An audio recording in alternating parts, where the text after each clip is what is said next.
আমি বললাম মাইশাবা যা দেখে সব সত্যি। একটা বুড়ো লোক এখানে দাঁড়িয়ে ছিল। দুলাভাই প্রচণ্ড অর্থ হাসিতে ফেটে পড়লেন। হাসতে হাসতে আপুর দিকে তাকিয়ে বললেন, ওকে আজকে বিরিয়ানি বেশি দিয়েছো নাকি? আপু বলল, না, প্রতিদিনের মতো 2 প্লেট দিয়েছি।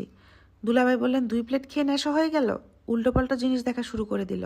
আমি রাগে লজ্জায় আর কিছু বললাম না, শুধু বলে রাখলাম ঘুমায় হয়তো স্বপ্ন দেখেছি। আপু আর দুলাভাই হাসতে হাসতে চলে গেলেন। আমি বিছানায় শুইলাম, কিন্তু ঘুমাতে পারলাম না। সারা রাত জেগেছিলাম। পরদিন সকালে আপুর বাসায় নাস্তা সেরে চলে গেলাম ক্যাম্পাসে। আমাদের হলে এক ভাই আছে, উনি এসব আজীব অদ্ভুত জিনিস নিয়ে রিসার্চ করেন। একবার একটা পেপারও বের করতে চেয়েছিলেন। পরে স্যারেরা এমন ধমক দিয়েছিল যে বেচারা 3 দিন লজ্জায় ক্লাসেই যায় নাই। তো ভাইকে গিয়ে দৌড়লাম, তাকে পুরো কাহিনী বললাম। তিনি গম্ভীর মুখে সবটা শুনলেন। বললেন, কানিভূত নামে একটা ভূতের কথা গ্রাম বাংলায় প্রচলিত আছে। এ ভূত ঘরের কোণা থেকে বাচ্চাদের ভয় দেখায়। আমি কি তাহলে কালকে কানিভূত দেখেছি? জানি না, দেখতেও পারো, তবে আমার মনে হয় তুমি আসলে ঘুমায় পড়ছিলা। ঘুমে ওই ভাগ্নির বলা কথাই গল্পের স্বপ্ন দেখছো আর কি। এরকম কেন মনে হলো ভাই? কানিভূত বাচ্চাদের ভয় দেখায়, বললাম না? তুমি কি বাচ্চা? ভাইয়ের যুক্তি মেনে রুমে চলে এলাম। সাদিক এখনো ফিরে নাই। আমি আর চোখ মেলে রাখতে পারছিলাম না। সারা রাত ঘুমাই নাই। বিছানায় শুয়ে ঘুমিয়ে পড়লাম। এক ঘুমে সন্ধ্যা। সাদিক এলো রাতের বেলা, বেশ ক্লান্ত। কই ছিলি জিজ্ঞেস করতে বলল, স্টোরিটা কভার করতে গিয়েছিলাম।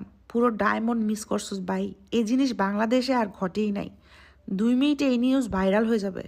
সাদিক রিপোর্টটা লিখতে বসলো ল্যাপটপে। আমি রাগ করে বললাম, এত সাসপেন্স রাখছিস কেন? বইলা দে আসল কাহিনী। বললে তো সমস্যা কোথায়? সাদিক বিরক্ত হয়ে তাকিয়ে বলল, তুই একটা বিরক্তিকর প্রাণী, এটা জানোস? আচ্ছা বলতেছি, কিন্তু এর বিনিময়ে আমাকে পিৎজা খাওয়াবি কালকে। খাওয়াবো। তুই তো জানিস আমার বাসার অবস্থা ভালো না। আব্বা রিটায়ার্ডের পর অসুস্থ হয়ে গেছেন। ছোট বোনটারও বিয়ে দিতে হবে, একটা চাকরির খুব দরকার।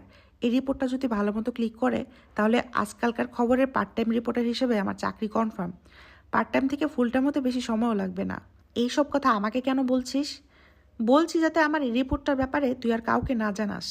3-4 দিন খেটেছি রিপোর্টার পিছনে, আজকে ফাইনাল প্রুফ পেয়েছি। এই নিউজ ক্লিক করবেই। আমি জানি আমি বাদে আমাদের বেসমেটদের 2-3 জন এই ব্যাপারে কিছুটা আঁচ করতে পেরেছে, কিন্তু ওরা পুরো খবর পায় নাই। পুরো খবর আমি জানি। প্লিজ তুই ব্যাপারে কারোটা বলিস না। বলদ নাকি? এসব কথা আমি কাকে বলবো? তুই ভনিতা রেখে আসল কথা বল, বেশি দেরি করলে পিৎজায় পাইনাপেল দিয়ে দিব। আচ্ছা বলছি, কয়েকদিন ধরে ঢাকা শহরে কতগুলো মানুষ শেষ হচ্ছে আর কি। পেপারে আসছে, কিন্তু মানুষগুলো গুরুত্ব দিচ্ছে না। মানুষ এখন এইসব ঘটনাতে ব্যাপারগুলোতে কেন জানি গুরুত্ব দেয় না। এসব ব্যাপার পুরোপুরি ডাল ভাত হয়ে গেছে। কে কারে শেষ করলো, কে কারে নিয়ে পড়ে আছে, এগুলো কোনো কিছু উঠে না। জানি। এরপরের কাহিনী বল। এই ঘটনাগুলোর পিছনে মানুষ গুরুত্ব না দেওয়ার